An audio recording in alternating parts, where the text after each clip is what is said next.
Holy Spirit, breathe new life in me.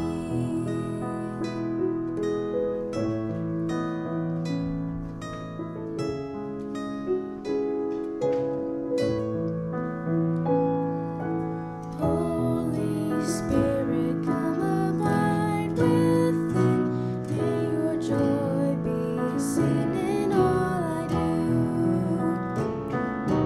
Loving love to cover every sin in each thought and deed and attitude. Kindness to the greatest and the least. Gentleness that serves the path of peace. Turn my striving into works of grace. Breath of God, show Christ in all I do.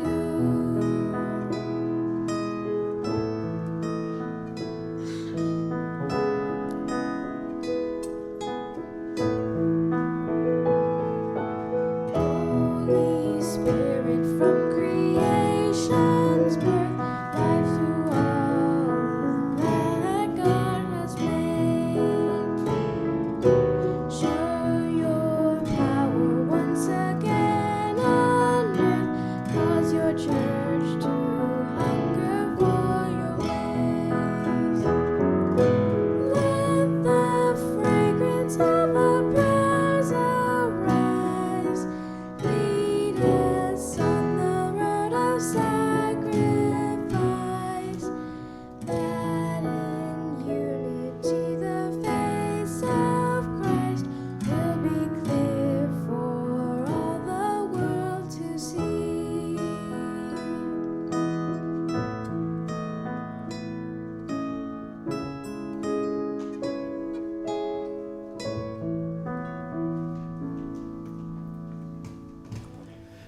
Amen. Amen. Thank you. Thank you.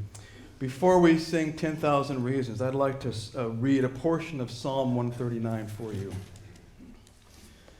O Lord, you have searched me, and you know me. You know when I sit and when I rise. You perceive my thoughts from afar. You discern my going out and my lying down. You're familiar with all of my ways. Before a word is on my tongue, you know it completely. You hem me in, behind and before. You've laid your hand upon me. Such knowledge is too wonderful for me, too lofty for me to attain. Where can I go from your spirit? Where can I flee from your presence? For you created my inmost being. You knit me together in my mother's womb. I praise you because I am fearfully and wonderfully made. And it ends like this. You've heard these words before. Search me, O God, and know my heart. Test me and know my anxious thoughts. See if there is any offensive way in me, and lead me in the way everlasting. Amen. Amen. Let's join together as we sing 10,000 Reasons.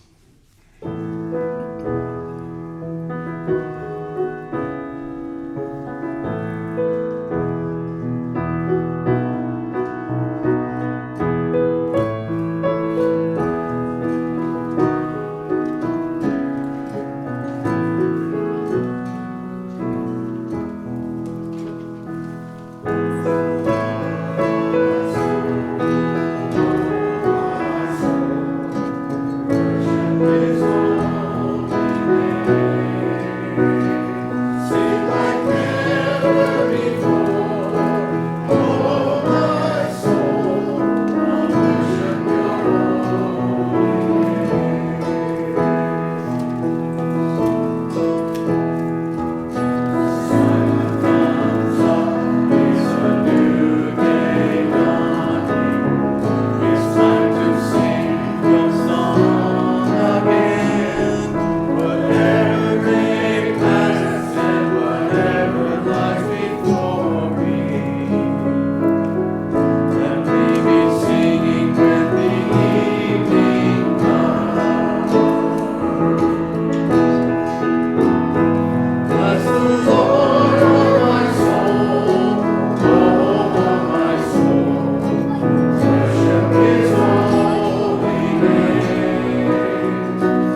As you're able, please rise for our invocation.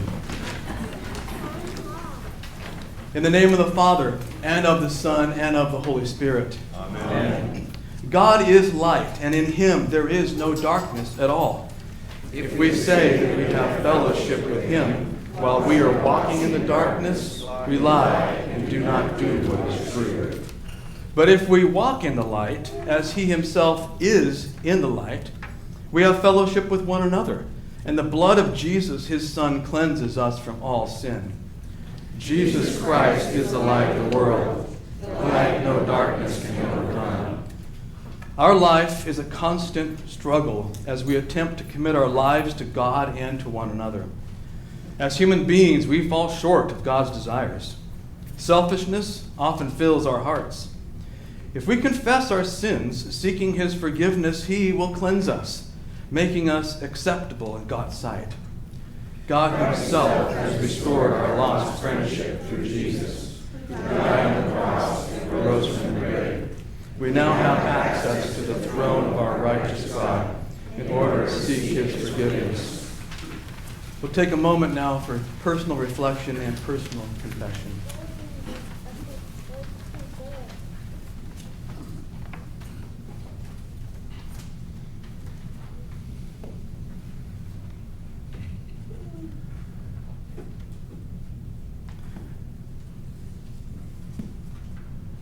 We continue. O Lord, before the foundation of the world was laid, you chose us and called us to be your own. We have not always shared your love. Forgive our lack of sensitivity to the hungry, to those in prison, to the poor, to the lonely, to the sick and the dying. Jesus, Lamb of God, have mercy on us. Let us seek to give ourselves to each other and to all people as servants, not as masters. Christ was handed over to death for our sins and was raised for our justification. Forgive the poverty of our worship, our neglect of fellowship and of the means of grace, our hesitating witness for Christ, our evasion of responsibility in your service, our imperfect stewardship of your gifts. Let us seek to keep in step with God's Spirit, honoring the name which is above all names, Jesus, Lamb of God. Forgive us so that the little bit of love can reach others through us. We have been thoughtless in our judgments, hasty in condemnation, grudging in forgiveness, slow to seek reconciliation, unwilling to help our neighbors as we ought. Jesus, Lamb of God, have mercy on us. God, who once commanded light to shine out of darkness, gave us the light of the knowledge and of glory of God in the face of Jesus Christ. He was handed over to death for our trespasses and was raised for our justification. For his sake, your sins are forgiven in the name of the Father, and of the Son, and of the Holy Spirit. By the power of the Holy Spirit, walk as children of light. Amen. Amen. Please be seated for the reading of the lessons. Our first reading comes from Isaiah chapter 62, beginning in verse 1, where Isaiah indicates that Israel's relationship with the Lord will be restored. And Isaiah uses the picture of marriage. He writes, "For Zion's sake, I will not keep silent. For Jerusalem's sake, I will not remain quiet till her vindication shines out like the dawn, her salvation like a blazing torch. The nations will see your vindication, and all kings your glory. You will be called by a new name that the mouth of the Lord will bestow. You will be a crown of splendor in the Lord's hand, a royal diadem in the hand of your God. No longer will they call you deserted or name your land desolate, but you will be called Hephzibah and your land Beulah, for the Lord will take delight in you, and your land will be married. As a young man marries a young woman, so will your builder marry you.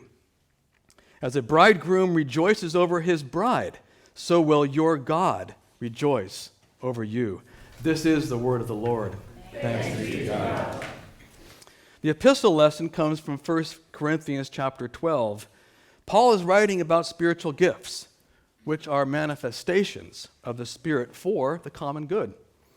He writes, "Now about the gifts of the Spirit, brothers and sisters, I do not want you to be uninformed. You know that when you were pagans, somehow or other you were influenced and led astray to mute idols. Therefore, I want you to know that no one who is speaking by the Spirit of God says, 'Jesus be cursed,' and no one can say Jesus is Lord except by the Holy Spirit. There are different kinds of gifts, but the same Spirit distributes them all. There are different kinds of service, but the same Lord. There are different kinds of working, but in all of them and in everyone, it is the same God at work. Now to each one, the manifestation of the Spirit is given for the common good. To one, there is given through the Spirit a message of wisdom. To another, a message of knowledge by means of the same Spirit. To another, faith by the same Spirit. To another, gifts of healing by that one Spirit. To another, miraculous powers. To another, prophecy. To another, distinguishing between spirits. To another, speaking in different kinds of tongues. And to still another, the interpretation of tongues. All these are the work of one and the same Spirit, and He distributes them to each one, just as He determines." This is the word of the Lord. Thanks be to God. As you're able, please rise for the reading of the gospel lesson today. The gospel reading is John chapter 2, beginning in verse 1. Jesus performs His first sign, revealing His glory and opening the eyes of His disciples. John writes, "On the third day, a wedding took place in Cana, at Cana in Galilee. Jesus' mother was there, and Jesus and His disciples had also been invited to the wedding. When the wine was gone, Jesus' mother said to Him, 'They have no more wine.' 'Woman, why do you involve me?' Jesus replied. 'My hour has not yet come.' His mother said to the servants, 'Do whatever He tells you.' Nearby stood 6 stone water jars, the kind used by the Jews for ceremonial washing, each holding from 20 to 30 gallons. Jesus said to the servants, 'Fill the jars with water.' So they filled them to the brim. Then He told them, 'Now draw some out and take it to the master of the banquet.' They did so, and the master of the banquet tasted the water that had been turned into wine. He did not realize where it had come from, though the servants who had drawn the water knew. Then He called the bridegroom aside and said, 'Everyone brings out the choice wine first, and then the cheaper wine after the guests have had too much to drink. But you saved the best until now.' What Jesus did here in Cana of Galilee was the first of the signs through which He revealed His glory, and His disciples believed in Him." This is the word of the Lord. Thanks be to God. Please be seated as we sing the message hymn, "I Want to Walk as a Child of the Light." Is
Well, grace to you and peace from God our Father and the Lord and Savior Jesus Christ. Amen.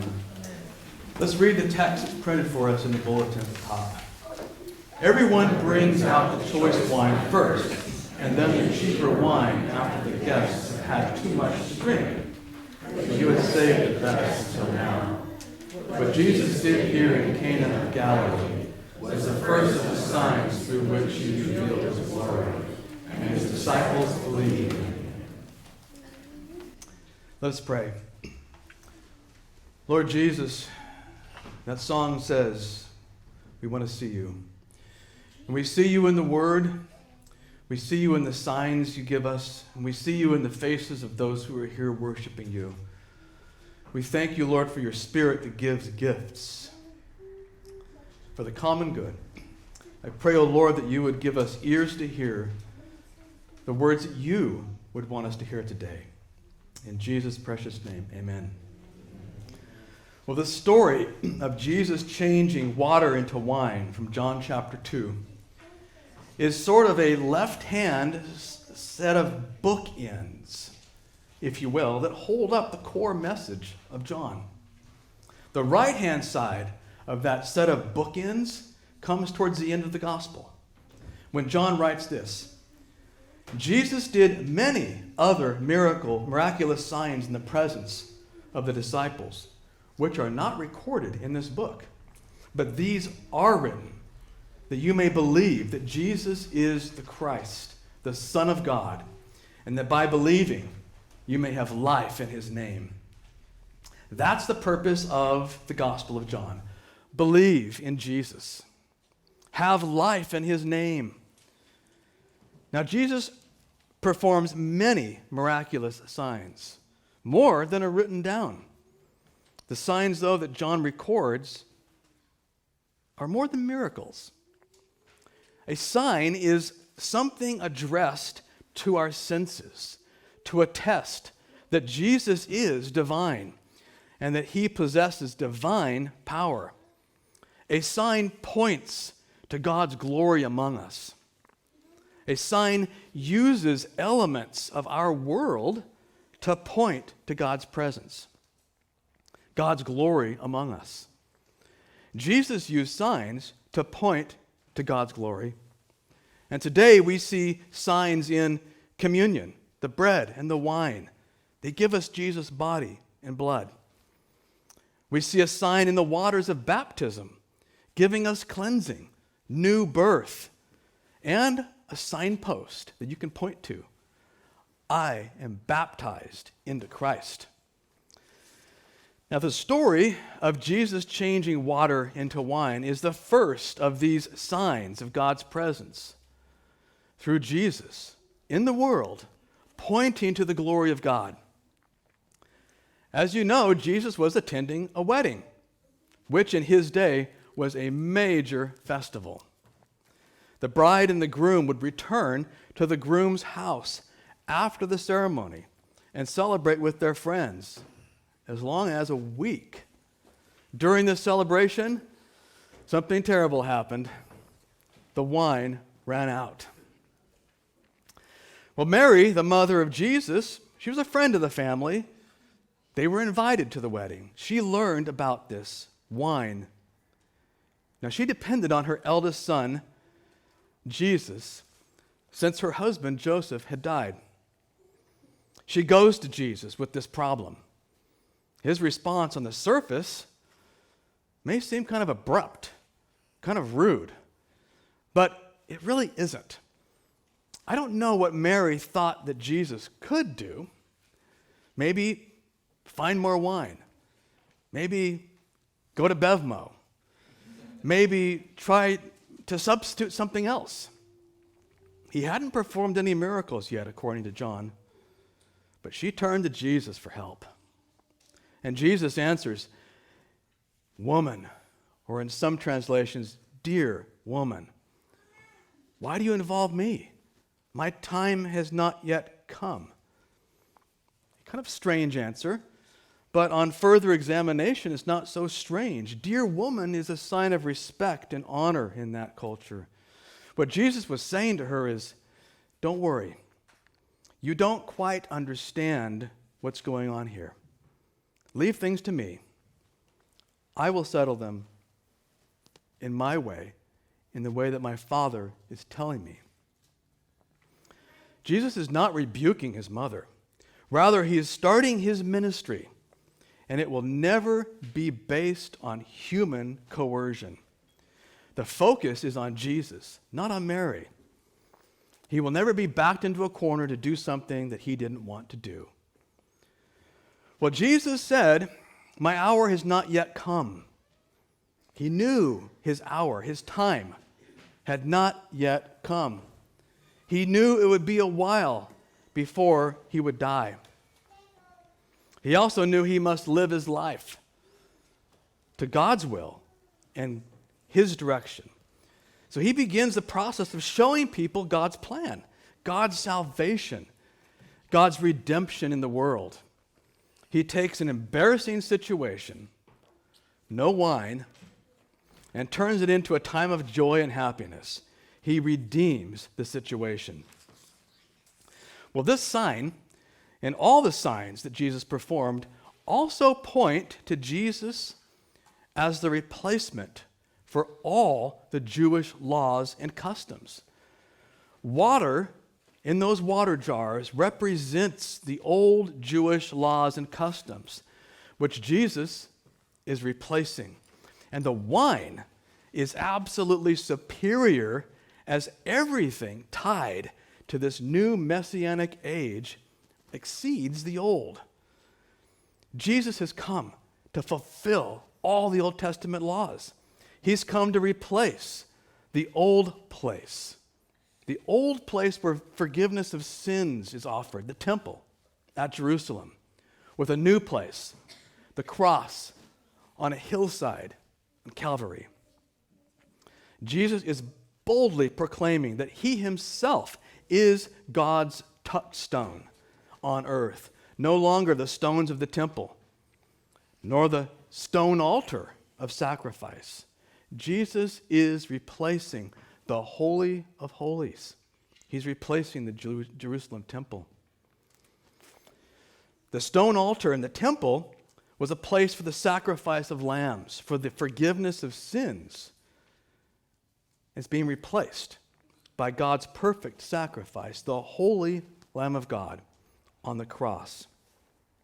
And the author of Hebrews reflects on this replacement idea where he writes, "Sacrifices, offerings, and sin offerings were required in the Old Testament, but now God himself has come in Christ to offer his perfect body on the cross. So Jesus was sacrificed once to take away the sins of many people, of all, and he will appear a second time, not to bear our sin, which he's done at the cross, but to bring salvation to those who are waiting for his return." How many of you saw Mel Gibson's movie, Passion of the Christ? I did. When it came out, it was a mega hit. And the question, why did Jesus die, actually hit the headlines.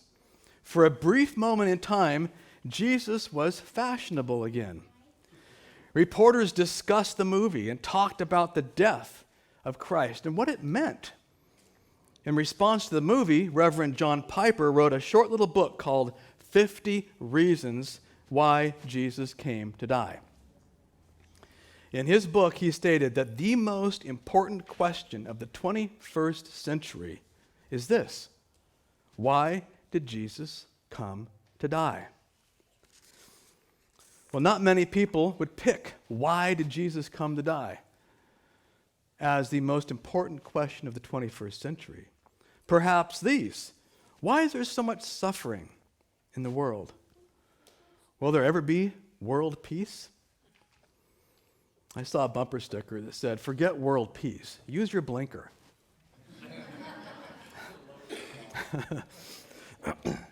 Or how can I know God, as a question.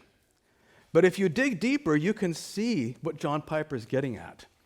All the other great questions of our time lead us back to the ultimate questions about God and his purposes in the world. We will never understand God until we understand the cross on which Jesus died. Now, thoughtful people have pondered that question. Why did Jesus come to die for 2,000 years? When we read the Gospels, the record looks something like this. Jesus was, okay, I'm just telling you what the Gospels say. If you just look at the words, Jesus was a good man, a very good man, who went about doing good. Even his enemies testified to his integrity. He couldn't be bribed or pressured or threatened or intimidated. He healed the sick. He raised the dead. He caused the blind to see. He made the lame to walk. He preached the good news to the poor. And the common people heard him gladly. And he fed them. So how did he end up dying on a Roman cross? What crime had he committed that would allow this seeming miscarriage of justice? This question is not theoretical. From our perspective, we may say that Jesus was betrayed, or those on the street we may say that Jesus was betrayed, tried, beaten, mocked, humiliated, crowned with thorns, convicted in an illegal court proceeding, falsely accused, beaten until his skin was shredded, forced to carry his own cross, and then publicly crucified, the most brutal form of execution of his day. If we focus on those events, we may come to the conclusion that Jesus shouldn't have died. It was all a big mistake, that somehow the powers of darkness finally triumphed over the light. But, and that's a big word right there, right? But that is not the end of the story. He did not die because he could not help it. He did not suffer because he could not escape. All the soldiers of Pilate's army could not have taken him if he had not been willing to be taken. They could not have hurt a hair on his head if he had not given them permission. An unnamed soldier took branches bearing thorns, nimble enough to bend, and wove them into a crown of thorns. Jesus, that same voice that stilled the raging storm, the same voice that cleansed the temple and summoned the dead back to life, could have stopped all of it with a word. The blood begins to drip from his head. Why did Jesus resist? Remember the Garden of Eden? Well, not literally, but from the book of Genesis. After Adam and Eve broke the one commandment God had given, God put a curse on the land. The ground will now produce thorns and weeds for you. Rebellion results in thorns and weeds and punishment. On his head, Jesus bore the weight of our broken commandments. On the cross, the thorns caused holy blood to drip down his bloody face. You know who did that to him? Not just that soldier. It was us. In the book Unbroken, the story of Louis Zamperini is told. The time is 1942. The place is a Japanese prisoner of war camp. There was a day in April when one of the Americans, a lieutenant, didn't bow deeply enough to his guard. The guard reacted. He beat the prisoner until he lay face down, semi-conscious, unable to raise a hand to protect himself. There was no mercy. In the center of the camp, the prisoner was strung up to receive 50 lashes with a heavy rope. The lieutenant, already bruised and battered from his beating, showed little reaction as the first lash ripped his back. The first, followed by another. And by the 15th, the lieutenant was unconscious. Without a miracle, this man was going to die. The miracle came. The miracle came in the person of Lieutenant Richard Antrim when he called out, "Enough! I'll take the rest. I will take the rest of them for him." The beating stopped. They were shocked and stunned. They had not expected such an unselfish and loving act. Lieutenant Antrim was willing to suffer, maybe even die for his friend. Antrim's actions changed things. Well, our humanity, our lives have been attacked by an evil adversary. We live in that POW camp controlled by Satan, beaten down by the painful thorns of life. The stress of work, uncontrolled anger that brings destruction to property and death. We're captive to sometimes the illnesses that degrade our body, but cannot tarnish our soul. We know the pain of the thorns that accompany disgrace and shame over our foolish dips into drugs or lying or cheating or stealing. The results of sin are catastrophic. There are consequences. And they are irreversible, aren't they, by our power? But Adam and Eve, they felt shame also, and the inability to reverse their mistakes. So what did they do? They own up to it. They hid. We hide. The eternal judge of the universe, God Almighty, did only what he could do. Did only what he could do. He could not pretend that our disobedience never happened. A good judge does not set aside laws because he loves someone who broke the law. He left his throne in heaven, came to our POW camp, and offered himself as our substitute, our replacement. The innocent would die for the guilty. Jesus for us. The perfect, sinless Jesus for the imperfect. He would give his life and he would rise from the dead. He is risen. He is risen indeed. Hallelujah. He is our replacement who died for your sins and mine, that by faith in Jesus, we'd be made right with God. And so we can now sing, "O death, where is your sting? O grave, where is your victory? We have been set free by your nail-pierced hands and thorn-pierced brow." Jesus Christ, God's holy and perfect Son, would say, "Enough. If death is to be their punishment, I will die for them." The crown of thorns, the cross, the empty grave are gifts. Gifts of God for you and for me. Jesus is our replacement. We cannot stand in front of a holy God without the robe of Christ's righteousness. And it gives us life in his name. Isn't that amazing? It really is amazing. So Lord, we thank you and we say, amen. Amen. Let us sing together the offertory hymn, songs of thankfulness and praise.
able, please rise for our confession of faith in the Apostles' Creed.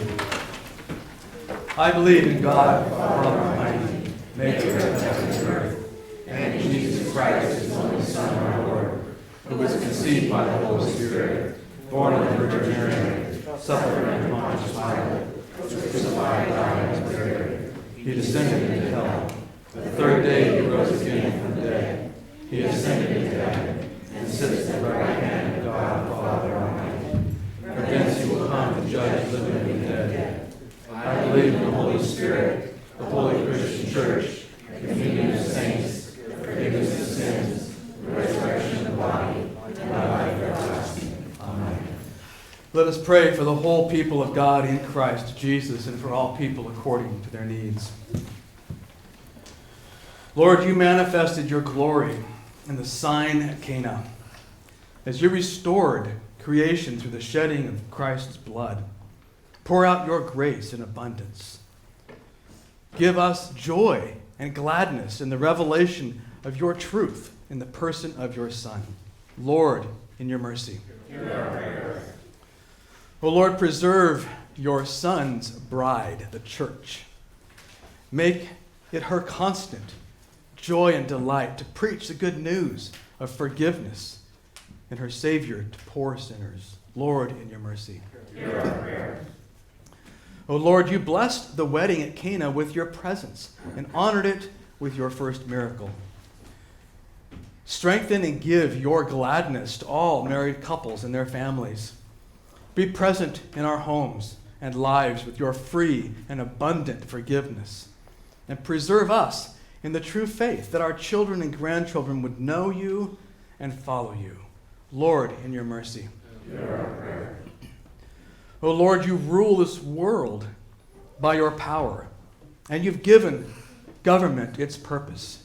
We pray for the elected officials of this country, this state, this county, and this city. May you, Lord, lead them and guide them by your Holy Spirit. And may the checks and balances of our land keep evil in check, that you would be glorified. We also pray, Lord, for the armed forces and for the first responders in our congregation, including Chris and Tate and Joshua and Ryan and Jesse and Zufing and Josh. We pray, Lord, that you would keep them from harm's way. We thank you for what they're doing for us. Lord, in your mercy. Lord, we lift up to you all the teachers in our community that deal lovingly with students who have been taught in an online environment for so many months. And as they come back together, Lord, we know that it's sometimes frustrating and sometimes full of joy. I pray, Lord, for the administrators and the teachers that you would help them to execute their calling to teach and love and care. And I pray, Lord, that you give the students vision of what the future can be as they study and work hard. Lord, in your mercy. Lord, we bring before you the sick, the distressed, and the needy.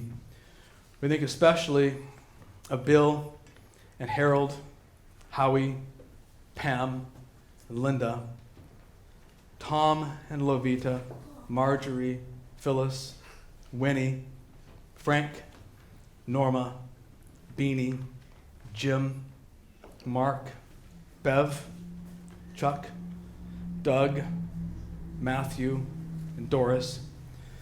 And Lord, we lift up to you Joshua Mueller, Mike's son, who's in the hospital. Be with him, Lord, and help the doctors understand what's going on with his body. We pray, Lord, that you would give them comfort. We pray, Lord, that you would give them peace. We pray, Lord, most of all, that you would heal them and bring them home safely.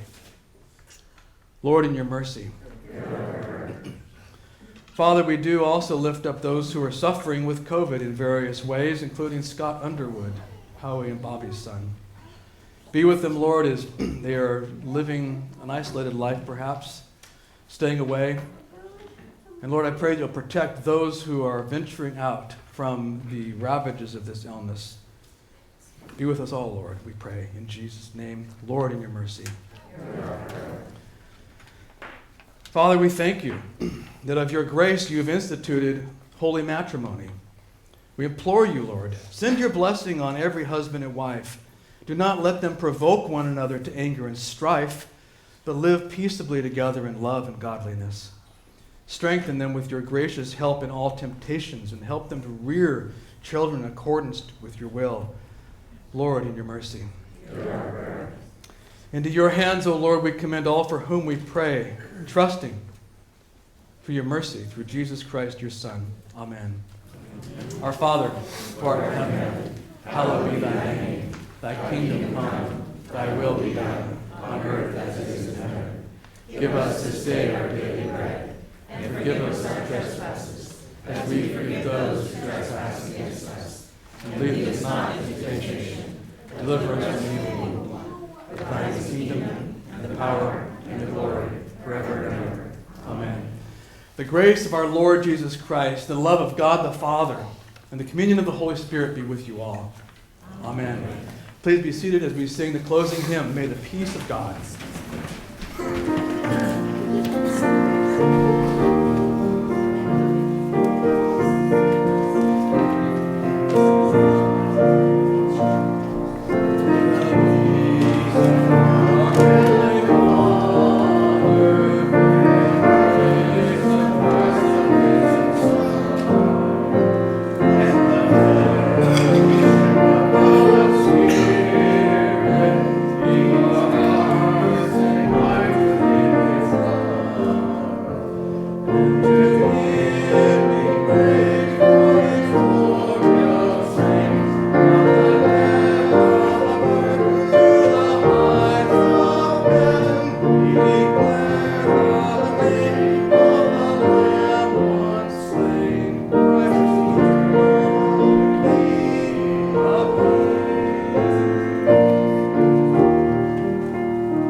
Once again, I want to thank the Madden family for joining us for music today. Thank you very much. And I would say, go in peace and serve the Lord. Thank you.